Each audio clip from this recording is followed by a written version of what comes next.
अस्सलामु अलैकुम वरहमतुल्लाहि वबरकातुहू।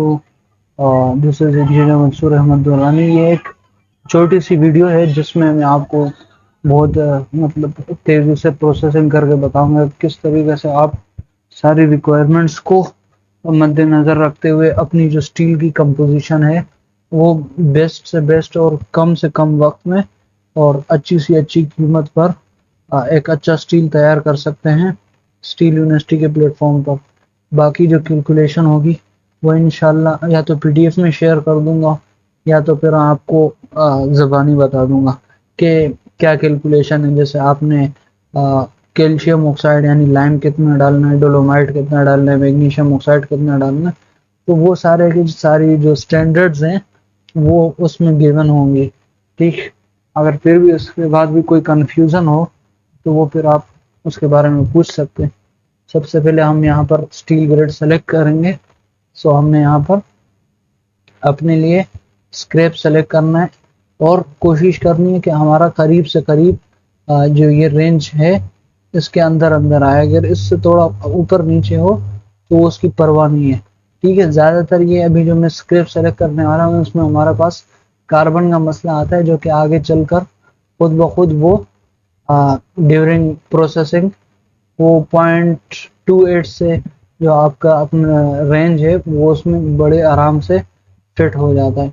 ठीक है, अगर मैं नंबर वन बंडल के ऊपर इस तरह से होवर करता हूँ माउस, आप देख सकते हैं ये सारी इसकी कंपोजिशन को जाहिर कर रही है। जैसे ऑक्साइड कंपोजिशन 85% सिलिका और 15% एल्यूमिना है। इसी तरह carbon, silicon, manganese, phosphorus, sulphur, different element के आप जिस भी बंडल पे या स्क्रैप पे होवर करेंगे माउस तो आपको उसकी सारी की सारी मालूमात मिल जाएंगी। ठीक है, तो नंबर वन बंडल में मैं 55 टन डाल लेता हूँ। सही है, तो देखते हैं कितने। ये तो बहुत ज़्यादा हो गया, इसको ज़रा कम करते हैं। ये आ गया आपके पास 55 टन। इसी तरह नंबर टू बंडल में मैं आपको वो डालता हूँ 20। और जो प्लेट एंड स्ट्रक्चर स्टील है ये मैं आपको 10 टन डाल देता हूँ। ठीक है, कार्बन अगर ज़्यादा हो जाए तो उसका इशू नहीं है, वो बाद में हम जाके रिकवर कर लेंगे। स्क्रैप यार्ड में मैं अपने हिसाब से कोशिश करूंगा कि मैं 2 बकेट यूज़ करूं। उसकी वजह यह है कि जब आप लोडिंग अनलोडिंग करते हो तो उसमें 3-4 मिनट उसी में चले जाते हैं। तो हमने कम से कम टाइम में हमारा चैलेंज होता है इसको पूरा करना होता है। ठीक है, जितना कम टाइम होगा और जितना जल्दी आपको रिजल्ट मिलेगा तो इतनी जल्दी आपकी कॉस्ट भी कम आएगी और कंपोजिशन भी अच्छी बनेगी। सो मैं यहाँ पर कोशिश करूँगा कि कम से कम कीमत में हमारे पास एनवायरमेंटल फ्रेंडली रिजल्ट है। सो ये मैंने फाइन स्क्रैप जो सेलेक्ट कर दिया।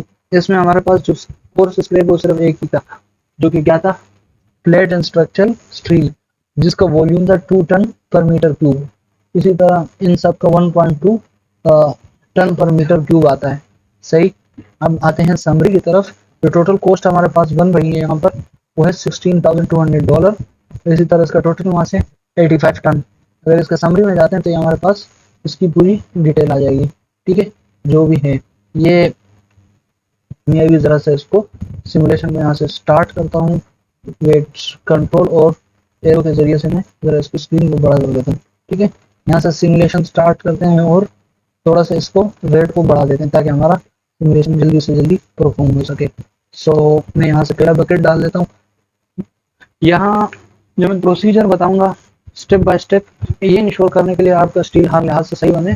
ठीक है, और बाकी जो कैलकुलेशन है हमें अलग से उसके लिए पीडीएफ बनानी पड़ेगी, उस पर टाइम भी लगेगा, इस वजह से वो उसको मैं अभी डिस्कस नहीं करूँगा। सो वो उसमें आप देख लेना कि जो जो भी चीज़ें हैं तो वो आपको मिल जाएंगी उसमें सारी चीज़ें। ठीक है, सो आई थिंक ये 20 मिनट तक ये मेरा पहला बकेट पूरा मेल्ट हो चुका होगा। फिर मैं दूसरी बकेट की तरफ जाऊँगा तो वो भी तकरीबन ऑलमोस्ट 20 मिनट लगेगा, 20-25 मिनट्स। ठीक है, ज़्यादातर लोगों को मैंने देखा क्या करते हैं कि वो शुरू में ही एडिशन करना लग जाते हैं, एलॉय एडिशन, ये इंतज़ार किए बगैर कि भाई उनके पास स्क्रैप मेल्ट हुआ या नहीं हुआ। जब आपके पास स्क्रैप मेल्ट होगा तो उसके बाद जाके आप मतलब एडिशन करेंगे ताकि आप इसमें से इम्प्योरिटीज़ को रिमूव कर सकें। इसी तरह इसकी जो रिफ्रैक्टरीज लाइनिंग होती है तो उसको भी बचाने के लिए हमें डोलोमाइट ऐड करना पड़ता है।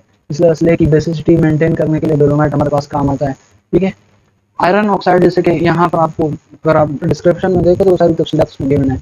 10 to 15% होना चाहिए। तो ये सारी की सारी जो भी रेशो है वो इसमें मेंटेन करना पड़ता है, तभी जाके हमारा जो स्टील है वो एक अच्छा स्टील बन सकता है। अगर मैं यहाँ से सैंपल के भी एनालिसिस करूँ तो यकीनन मेरे पास बहुत सारी चीज़ें कम आएंगी। उसकी वजह क्योंकि ये मैं बकेट 1 का यूज़ कर रहा हूँ, और बकेट 1 में मुझे अच्छे से पता है बंडल 1 में कि मेरे पास कार्बन कम था। उस कार्बन को हमने किस तरह से पूरा किया था वो मतलब अगर आप वीडियो को पीछे वो करें, मतलब प्रोसेस में लेकर जाएं, तो आपको उससे अंदाज़ा हो जाएगा कि वो आई थिंक बकेट 2 था और स्क्रैप था। इससे हमारी मैग्नीज और जो भी हमारे पास कमी आ रही थी वो सब पूरी हो गई थी। तो इस पर टेंशन लेने की ज़रूरत नहीं, ठीक है। तो ये आहिस्ता आहिस्ता खुद ब खुद सेट होता जाएगा। तो हम जो एडिशन है इसलिए सबसे आखिर में करेंगे। ये मतलब यानी कि अगर हम अभी से एडिशन करेंगे तो ये कंफ्यूजन का शिकार हो जाएंगे, वो हमें पता नहीं लगेगा कि हमें कितना ऐड करना है, किस लिहाज से ऐड करना है। तो ये सारी चीज़ें बड़ी कंफ्यूजन पैदा कर देंगी। इससे बचने के लिए हम आराम से वो करेंगे। देखिए मैंने कहा था कि अराउंड 20 मिनट लेगा, तो ये तकरीबन ये मेल्ट होने के करीब ही है। सो हम अगली बकेट की तरफ जाएंगे। अब ये हो गया हमारे पास मेल्ट। मैं जाता हूँ अगली बकेट की तरफ। हाँ, तो मैं आपको अभी ये दूसरी बकेट लोड करूँ फिर आपको एक चीज़ बताता हूँ, ठीक। ये मैंने रूफ को खोला और यहाँ से मैं इस बकेट को ऐड कर देता हूँ। सो ये इसको ऐड कर देगा। इसमें प्लेट स्ट्रक्चर स्टील भी था और नंबर 2 जो बंडल का स्क्रैप था वो भी इसमें मौजूद था।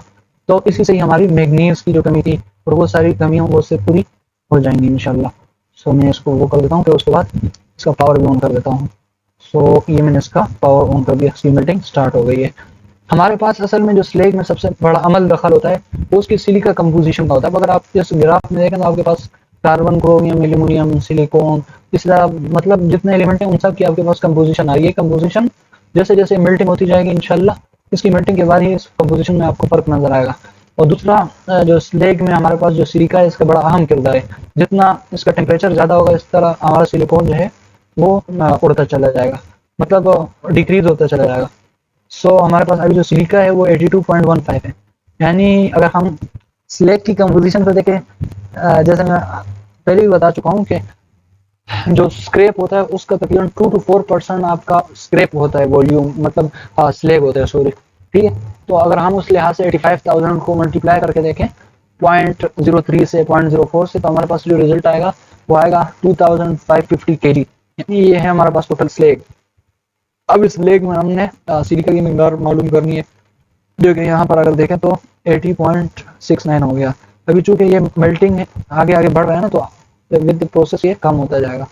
सो फिर उसको हम मतलब अगर हम बेसिसिटी से मल्टीप्लाई करते हैं तो हमें पता लग जाएगा कि हमें कितना कैल्शियम ऐड करना है। फिर उसके बाद जो मैग्नीशियम का ऑक्साइड के साथ रेशो है अराउंड है मतलब 40%। अगर हम इसी स्लेग को डिवाइड मतलब वो फिर इंशाल्लाह उसमें आगे जो भी होगा वो सारी चीज़ें उसमें गिवन होंगी। अभी मेरे सामने कुछ है नहीं। सो अल्हम्दुलिल्लाह ये दूसरा भी आपके पास मेल्ट होने के करीब ही है। अगर हम यहाँ कंपोजिशन चेक करें तो आप चेक कर सकते हैं हमारे पास कार्बन थोड़ा सा बढ़ गया है, ठीक है, 0.12, ठीक है, खुद ब खुद मैंने कहा था ऑलरेडी इसके बारे में। सिलिकॉन हमारे पास कम हो गया। इसी तरह ये आपका पावर शो कर रहा है टेम्परेचर, और यहाँ आपका टेम्परेचर वो इंक्रीज हो रहा है। सो हमारी कोशिश होगी कि हम अब इसमें कुछ एडिशन करें, ठीक है। लेट्स सपोज हमने एडिशन की। आफ्टर एडिशन हमें पता चला कि हमने अराउंड 900 kg अगर हम इसमें ऐड कर देते हैं, 900 से 1500 तो कोई इशू नहीं, मतलब ये आपके ऊपर डिपेंड करता है कि आप कितना ऐड करना चाहते हैं। वेट में सबसे पहले इसको ऊपर करता हूँ ताकि बाद में मसला ना हो, क्योंकि वो एक मतलब टेम्परेचर इंक्रीज हो जाए तो उसके नीचे आने में बड़ा टाइम लगता है और इस तरह से मसले मसाइल हो सकते हैं। ये मैं आपको अराउंड 700 कर दूँ तो ये ठीक रहेगा, नहीं 970। फ्लोरोस्फर फ्लूइडिटी के लिए होती है तो ये 30 kg हमारे पास करीब इतना काफ़ी हो जाएगा। डोलोमाइट को हम इसको हम 780 तक रहने देते हैं। I think it would be great. तो ये हमने कर दिया और अब हम देखते हैं कि क्या इसका रिजल्ट आता है। अगर हम इधर जाके देखें तो हमारे पास बड़े हैरत अंगेज रिजल्ट ये सामने आएंगे, ठीक है। सो ये देखें, ये आहिस्ता आहिस्ता बिल्कुल किसी जैसे पौधा होता है उस तरह से ऊपर की तरफ बढ़ रहा है।